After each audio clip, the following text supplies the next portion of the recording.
Hey there, it's Joseph, and welcome back to the YouTube channel dedicated to San Miguel de Allende's secrets. Today we're going to be going over some of the basics of Mary, Jesus' mom.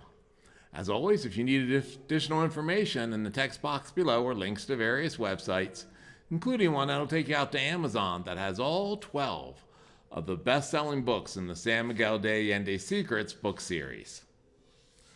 Whether visiting or living in San Miguel de Allende, it's important to know the basics of Mary, Jesus' mother, the most popular Jewish woman in town that stares down at you from nearly every street corner. Plus, being a graduate of Mary 101 will make your time in town more enjoyable by better understanding our art, your pals' names, and why the town has a distinctive feminine nature to our history and culture. When the Spanish conquered to take the silver and convert the indigenous to this new religion, they quickly realized they had to incorporate versions of Mary. The indigenous were used to women being in power in terms of faith. For example, the goddess of death was a skeleton that lived underground in her skeleton castle we all know today, all over town in the long dress and the floppy hat known as the Katrina, there on your left. Hence, why there are so many Marys all over town, and each means something different. Basically, Mary appears in two forms. One is at the time of her life. Mary as a baby, as a patroness of difficult births. Mary at 3, when her parents, Anna and Joaquin, turned her life over to God. That's why going to a 3-year-old's birthday party is such a big deal, on par with the quinceañera.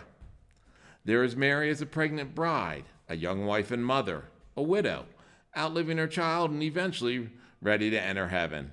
All the stages often encountered by a typical woman's life. Also, in art, Mary looks like as the woman from where she appears. For instance, Mary of Good Health appears in India, so she wears a sari and has Indian facial features. Guadalupe, seen here on this page, is the Virgin of Mary as the Mother of Mexico and is the most reproduced Marian image in the world. And since she appeared in Mexico City, she looks very, Mexican, as a mixture of European and indigenous. One hand is large and white, while the other is small and brown, getting ready to clap and dance. And this is how the indigenous prayed. Know someone named Marisol? That's the nickname for Maria de la Soledad, or Mary all alone, the version of Mary left behind on this plane following Jesus' death. She's Mary in mourning. Even the rag doll for sale all over town are called Marias in honor of Mary. Her male counterpart is, of course, Jose for St. Joseph. My personal favorite is Mary of the Knots. You'll see her around town with a piece of rope. One side has knots she unties, while returning the knot to straight rope. The idea being if you simply hand your problems over to Mary, she'll unknot them for you.